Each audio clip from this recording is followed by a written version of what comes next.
Апаңызға, өмірлік жұбайыңызға же қарындашыңызға майрамға эмне белек кылууну билбей жатасыз ба? Анда Аялзатның эл аралык майрамына карата Москва шаарында Кыргыз Республикасынын эмгек сиңирген артисти Гүлжигит Сатыбеков сахналаш досторунун коштоосунда 3 март күнү майрамдык жеке концертине чакырат.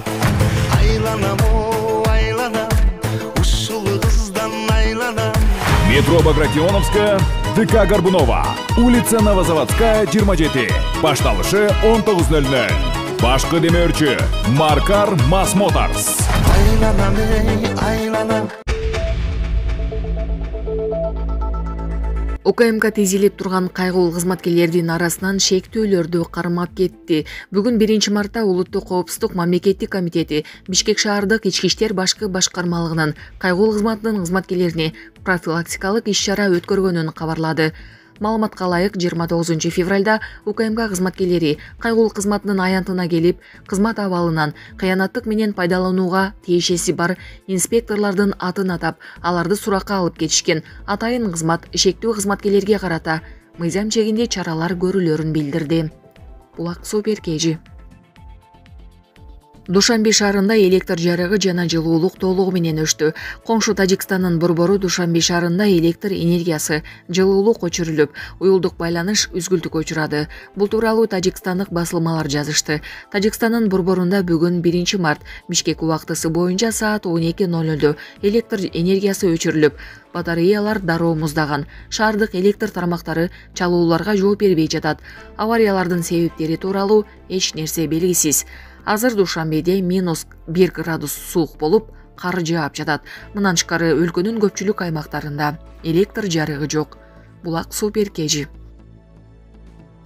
Блогерлер жарнамалап турган Бишкекте жарандарды кумар оюндарына тартып келген 2 чет өлкөлүк жаран кармалды. Бишкекте лицензиясы жок букмекердик оюндар аркылуу жарандардын акчасын дайым мурдап турган деген айып менен 2 чет өлкөлүк жаран кармалды. Бул тууралуу бүгүн 1 мартта Бишкек шаардык ички иштер башкармалыгынын басма сөз кызматы билдирди. Билдиргендей, милицияга блогерлер өздөрүнүн баракчаларында жарандарды лицензиясы жок букмекердик оюндарга катышууга чакырган жарнамалык роликтерди активдүү жайылтып жаткандыгы тууралуу маалымат түшкөн. Бул факты боюнча Октябрь райондук милициясы кылмыш жаза кодексинин оюн зоок ишин мыйзамсыз уюштуруу менен кылмыш ишин козгогон.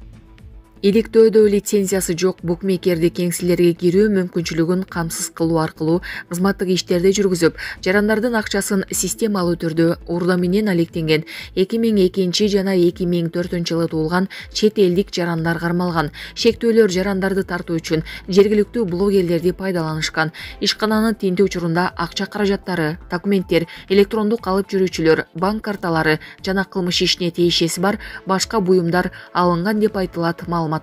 Учурда жогорудагы кылмыш иштерине тиешеси бар башка адамдарды кылмыш жоопкерчилигине тартуу максатында бардык чаралар көрүлүүдө. Булак суу беркежи. Москвада Алексей Навальный жерге берилди. Москвада бүгүн 1 мартта абакта белгисиз жагдайда каза болгон оппозиционер саясатчы Алексей Навальный жерге берилди. Маркумдун зыйнаты Марина районундагы храмда өттү.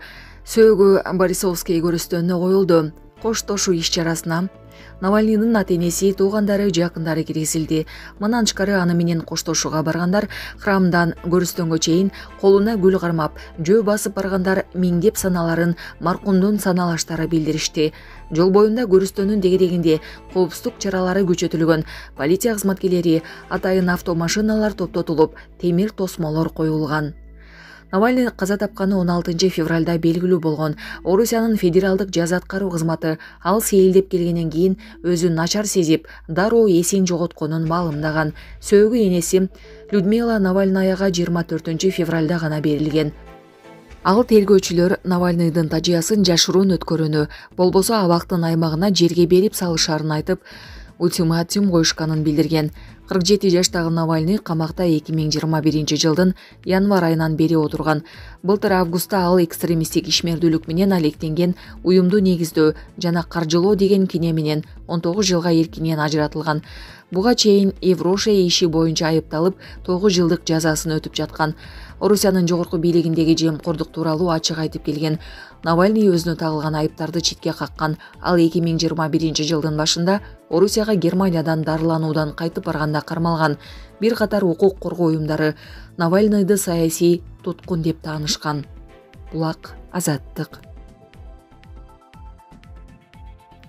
Бунун башкы катчысы Газадагы соңку чабуул боюнча иликтөө жүргүзүүгө чакырды.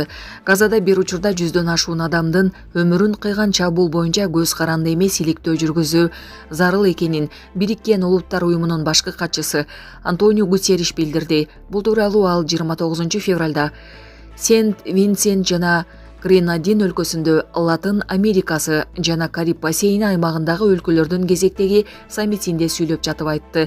Бул окуяны эс кылганын айткан башкы катчы Газадагы азыркы согуш башталгандан бери 30 миңдей жай тургун каза болгонун кошумчалады. 100дөн ашуун палестиналык жай тургундун өлүмү боюнча маселени АКШ президенти Джо Байден да көтөрдү. 29 февралда Египеттин жана Катардын жетекчилиги менен жолугушууда Байден бул окуя барымтадагыларды бошотуу жана атышууну токтотуу боюнча сүйлөшүүлөрдү аягына чыгаруу зарылчылыгын көрсөткөнүн айтты. Газа секторунун Газа шаарында 29 февралда гуманитардык жардамга кезекте турган адамдар Израилдин чабуулунан набыт кеткенин бир катар маалымат агенттиктери жазышкан. Газа секторундагы аскердик операциясын Израиль былтыр 7 октябрда Хамас тобу АКШда жана Европа биримдигинде террордук уюм деп таанылган кол салып 1200 кишини, анын ичинде аялдарды, улгайган адамдарды жана балдарды өлтүрүп, 250дөй адамды Газага барымтага алып кеткенде баштаган. Газанын Хамас көзөмөлдөгөн саламаттыкты сактоо мекемеси ошондон бери сектордо 30 миңге чукул палестиналык жай тургун, арасында аялдар жана балдар набыт кеткенин билдирүүдө. Көптөгөн өлкөлөр Израилде жай тургундары курман болуп жаткан ашкери зомбулукка айыптоодо. Израилдик аскерлер бутага Хамастын согушкерлери гана алынып келатканын, алар жай тургундарды тирүү калкан катары колдонуп жатышканын айтууда. Тынчтык сүйлөшүүлөрү АКШнын Египеттин жана Катардын ортомчулугу менен жүрүп жатат. Мунаса табылса атышуу токтоп, Хамас барымтадагы израилдиктерди Израиль камакта кармап турган палестиналыктарды бошотууга милдеттүү болушары айтылып келет. АКШ президенти Джо Байден Израилдин жана Хамастын ортосундагы атышууну токтотуу боюнча мунасага келерки аптанын башына чейин жетишүү мүмкүн экенин 26 февралда билдирген. Булак Назар Ньюс KG.